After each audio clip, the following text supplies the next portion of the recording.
అంటే అందరూ లాస్ట్లో చెప్తున్నారు, నేను ఫస్ట్లో చెప్దామని. Thank you. పరదేశీ అంటే అలా మొదలెట్టాలేమో అనుకున్న జీవన్, నువ్వు చెప్పింది ఇక్కడ కంటిన్యూటీ ఇచ్చినాను నేను నీ పాటతోటి. హలో అండి, నేను చాలా బ్రీఫ్గా మాట్లాడతాను. ఇప్పటికే సుమా ఇటు నుంచి అటు అయితే చిన్న ప్రాబ్లం, నాకు ఆ సింహం మర్చిపోతా ఉంది. ఇందాకేమో రైట్ కాలుకు ఉంటుంది, ఇప్పుడు లెఫ్ట్ కాలుకు ఉంటుంది. సో అది ఒక చిన్న correction Suma, please make this, don't repeat this. రెండు కాళ్ళకి దెబ్బలు తగిలేదానికి. యా, సో ఈ సినిమాలో చాలామంది హీరోలు క్యారెక్టర్లు పక్కకెడితే ఈ సినిమా ఫస్ట్ హీరో వచ్చి పవన్ సాధినేని. పవన్ ఈ సినిమా తీద్దామని డిసైడ్ అయినప్పుడు భాను గారు కానీ, కళ్యాణ్ గారు కానీ, జీ కానీ, దిల్ రాజు కానీ ఎవరూ లేరు. అసలు ఎలా తీద్దామని వచ్చాడో దేవుడు తెలియాలి. అసలు ప్రొడ్యూసర్స్ అందరు రెడీగా ఉన్నారనుకున్నా, తనకు ఆ పాయింట్ నచ్చి అది తరుణ్కి చెప్పడం, నాకు చెప్పడం జరిగింది. తర్వాత సినిమా స్టార్ట్ చేశాడు. అండ్ పవన్ వైపు తిరిగితే చెప్పొద్దని చెప్తాడు. ఈ సినిమా జరుగుతున్నప్పుడు కొన్ని అనివార్య కారణాల వల్ల ఒక చిన్న ప్రాబ్లం వచ్చినప్పుడు it was Pawan who stood behind Kashyap. I had to say this Pawan, నువ్వు అటు తిరిగితే చెప్పనివో లేదు. చాలా పెద్ద ఇష్యూ అయినప్పుడు Pawan he's put his foot down. And so Kashyap చెప్పిన ప్రతి మాటకి I think Pawan definitely deserves all the credit అండి. ఇప్పుడు భాను వెరీ క్రియేటివ్ గా, మొన్న నేను మాట్లాడుతూ ఉంటే was so impressed with the sound knowledge. So Bhanu అంటే వీళ్ళందరూ నాకు తెలిసి ప్రొడ్యూసర్స్గా కన్నా అందరికీ డైరెక్షన్ అందరు చెప్పేసిందే, నేను బ్రీఫ్గా చెప్పాలి, మరి నేను చెప్పాలి కదా. అండ్ కళ్యాణ్, విజయ్ గురించి అందరూ సైలెంట్ అంటున్నారు. ఏంటి ఆ సైలెన్స్ ఏంటి విజయ్? అదండి, అప్పుడు కూడా ఏం మాట్లాడ్డా ఆయన. సో అంత అనమాట, అంత సైలెంట్ ఆయన. అటు తిరిగితే మళ్ళీ కథ చెప్పొద్దు అంటారు, నేను కథ చెప్పేస్తా. కథ చెప్పకుండా ఎందుకండి దాచడం, చెప్పాలి కదా. సో ఇది దర్హాస్ అంటే తరుణ్ ట్రంప్తో పెట్టుకున్న గొడవకి అనవసరంగా నేను ఇంక్లూడ్ అవుతాను. నాతో తెలియకుండా అనుకోకుండా మన శ్రీ విష్ణు ఇంక్లూడ్ అవుతాడండి.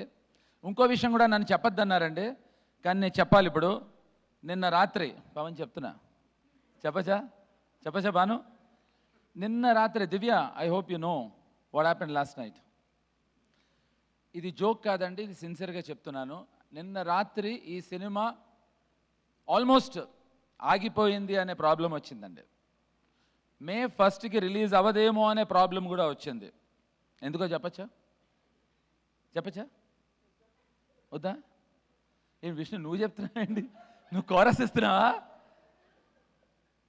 వాళ్ళు చెప్పొద్దు అంటున్నారు కాబట్టి ఖచ్చితంగా చెప్తాను నేను. అంటే మేము ట్రంప్ని ఎంత గట్టిగా వాడామంటే, ఎంత బాగా వాడామంటే, ఆల్మోస్ట్ మన సినిమాని ఇది ఆపేయమని అమెరికా నుంచి కాదు కానీ మన ఇండియన్ గవర్నమెంట్ నుంచి మనకి ఒక ఒత్తిడి వచ్చిందండి. ఇది జోక్ కాదు, don't laugh, it's a serious matter. ఎవరైనా నిజం చెప్పండి, మీరు అబద్ధం అనుకుంటున్నారు. ఇది నిజమైన నిజం. ఎప్పుడు సైలెంట్గా ఉండే విజయ్ అయినా చెప్పాలి విషయం. ఇది నిజమా కాదా? ఎస్, ఇది నిజం అండి. ఇది మీరు జోక్ అనుకుంటున్నారేమో, it's a very serious matter. నిన్న రాత్రి సాయంత్రం 3 నుంచి 9 వరకు పవను, కశ్యప్ అస్సలు అంటే నేను ప్రతి 15 నిమిషాలకి ఫోన్ చేయటం, ఏంటి ఎంతవరకు వచ్చిందని. సో ఎంత గర్వంగా ఫీల్ అవుతున్నాం అంటే, ఇంతకన్నా పెద్ద కామెడీ లేదని ఫీల్ అయ్యాను నేను. ఈ సినిమా వల్ల ఇండియా అమెరికాకి గొడవ వస్తుందని ప్రాబ్లం వచ్చిందిట. అంటే ఇంత కామెడీ ఉందా మా సినిమాలో అని తెలియదు నాకు. కామెడీ ఉందని తెలుసు కానీ ఇంత కామెడీ, ఇది నిజం. ఇది మీరు ధైర్యంగా నిజంగా రాసుకోవచ్చు. మా సినిమాలో ట్రంప్ కూడా యాక్ట్ చేశాడు, చెప్పేస్తున్నాను అన్నీ. యా, సో వెల్, ఇది నేను చెప్పినవన్నీ నిజాలండి. ఫరియా మీద, మానస మీద ఒట్టు నిజం. I swear, you know how much I like you girls. కానీ నాకు నిజంగా ఆనందం అనిపించిందండి. అంటే ఇండియాకి అమెరికాకి వార్ తీసుకురాగలిగాడు కశ్యప్ అని. మా ప్రొడ్యూసర్సు నిజం లేదా విషయం నీకు తెలీదా? ప్రామిస్ ఐ స్వేర్ నిజంగా నిన్న పెద్ద ఇష్యూ వచ్చి వీళ్ళందరికీ ఒత్తిడి వచ్చి అసలు చాలా చాలా గొడవలు జరిగిపోయాయి. మీరు విష్ణుకి చెప్పలేదా? ఇలాంటివి చెప్పరు. So yeah, so once again ఇప్పటికీ చాలా లేట్ అయిపోయింది. సుమ హింట్ ఏమి ఇవ్వట్లేదు. సుమ చాలా ఇంటికి ఏదో ఇంటికి ఏదో మెసేజెస్ ఇస్తున్నట్టుంది. అంటే అది నాకు తెలుసు, రాజీవ్ని ఫస్ట్ రోజున గాయపడ్డ సింహం చూడమనేగా. కాదు, అతను ఎప్పుడో గాయపడ్డాడు సుమ. ఎనీవే, సో అతన్ని ఫస్ట్ చూడటం ఏంటి, ఎప్పటి నుంచో చూస్తున్నాను అంటాడు. అంతేగా సుమ? అంతే అంతే అంతేగా. యా, సో ఇప్పుడు ఇంకా ఎక్కువ మాట్లాడితే నేను గాయపడాల్సి వస్తుంది. ఎందుకంటే నేను చెప్పింది ఎవరు మీరు సీరియస్గా తీసుకోవట్లేదు. నాకు మా అమ్మ అంటే చాలా ఇష్టం. మా అమ్మ మీద ఒట్టు. నిన్న రాత్రి నిజంగా ప్రాబ్లం వచ్చింది. అయ్యో మేము నమ్ముతున్నాం, ఆ? మేము నమ్ముతున్నాం. కాదు, ఎవరు నవ్వుతున్నారు, అందరు నవ్వట్లేదు. యా, సో అండ్ పంచభూతాలు, నాతో యాక్ట్ చేసిన పంచభూతాలు అని ఒక అద్భుతమైన క్యారెక్టర్స్ని క్రియేట్ చేశాడు కశ్యప్. ఇప్పుడు కశ్యప్కి ఒక యూనిక్ సెన్స్ ఆఫ్ టైమింగ్ ఉంది. ఆ జోకులు చెప్తే ముందర ఇక్కడ కరెక్ట్ కాదు, తను మాట్లాడే విధానం. కానీ నా కశ్యప్ దగ్గర బాగా నచ్చింది ఫస్ట్ది, అది ఒక్కటి మాత్రం ఒక్క సెకండ్ చెప్తా.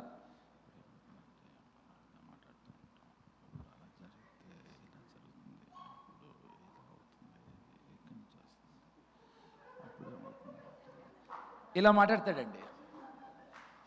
అప్పుడు నాకు అర్థమైంది ఎంత తెలివిగలవాడో. ఫుల్ అటెన్షన్ గ్రాబింగ్ అనమాట. ఫస్ట్ ఇక్కడ మొదలెడతాం, ఇక్కడి నుంచి ఇలా దగ్గరికి వెళ్తాం, అలా జరిగింది అనేవాడు. ఓరే అంటే అతను చాలా స్లోగా మాట్లాడతాడు. కానీ దుర్మార్గుడు అండి, అద్భుతమైన సినిమా తీశాడు. అండ్ ఐ థింక్ తనకుండే sense of humour is amazing. Amazing. It's a fantastic director. ఇందాక కావాలని డాన్స్ చేయలేదు కానీ is a very good dancer. సందులో మందు ఎక్స్ట్రాడినరీ డాన్సర్ మా Pavan. He's a classical dancer. Pavan అందరి తరఫున ఇప్పుడు డాన్స్ చేయమన్నా. ఖచ్చితంగా సక్సెస్ పార్టీలో I want see my brother Pavan dancing. And Rohit, thanks. విచిత్రంగా నేను రోహిత్ అంటే ఎప్పుడు హయాత్లోనే కలుస్తాం. అండ్ విష్ణు క్యారెక్టర్ గురించి చెప్పొద్దని నాకు అందరూ చెప్పారు, కానీ చెప్తాను. ఇగో పవన్ క్యారెక్టర్ చెప్పేస్తాను, నువ్వు అటు తిరగకూడదు ఇప్పుడు. విష్ణు క్యారెక్టరు అది ఏదో కొత్త పేరు పెట్టాడు నా కశ్యప్, ఎక్స్టెండెడ్ క్యామియో అని. అచ్చ తెలుగులో బొక్కేం కాదు, మొత్తం సినిమా అంతా తీసుకుపోతున్నాడు. అలాంటి ఎక్స్టెండెడ్ క్యామియో అయితే నాకు ఇస్తే నేను చేసి ఉండేవాడిని. దాన్ని ఎక్స్టెండెడ్ క్యామియో అంటే మొత్తం నేను తరుణ్ సినిమా అంతా, పైగా ఫస్ట్ డేనే మరి ఎవరు ప్లాన్ చేశారో తెలియదు నాకు. నేను ఒక చోట సీక్రెట్గా కూర్చుంటే పైనుంచి డబ్బాలు వేసి మరి నా తల మీద గాయం చేశారు. ట్రై చేశారు అప్పుడే టైటిల్ని న్యాయంగా గాయపరుద్దామని. అస్సలు the way he comes in and the way he performs, the way he takes away the cake, amazing అండి. అంటే of course Vishnu has his own sense of timing, కానీ దాన్ని కరెక్ట్గా వాడుకున్నాడు కశ్యప్, అద్భుతంగా వాడుకున్నాడు. అంటే పేరు ఇందాక అతను చెప్పాడు కనుక బీడీ వర్సెస్ బీడీ అండి ఇది, అంటే బ్రూటల్ ధర్మ versus Bhairav Das. So thank you very much, thanks a lot. And Faria నేను, మానస నేను ఈ మధ్యన ఒకళ్ళనొకళ్ళు బాగా తెలుసుకున్నాం. Yeah, speaker Agastya, yeah speaker Agastya, అదే కదా రాసుకున్నా. ఓకే స్పీకర్, యా తను మ్యూజిక్ చాలా బాగా చేశాడండి తను, అంతే కదా కరెక్ట్గా. ఈ జోక్స్ అపార్ట్, అంటే వీళ్ళందరూ కలిసి గలీజ్ సాంగ్ అని సాంగ్ చేశారు. ఆ సాంగ్ త్వరలో రిలీజ్ చేయాల్సిందిగా కోరుతున్నాను.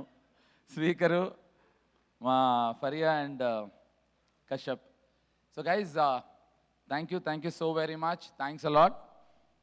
మీరందరూ లేదు మనం చాలా కష్టపడదాం, దుఃఖంగా ఉందాం, బాధపడదాం, దరిద్రంగా ఉందాం, బాగుపడద్దు అనుకుంటే కనుక మా సినిమా చూడద్దు.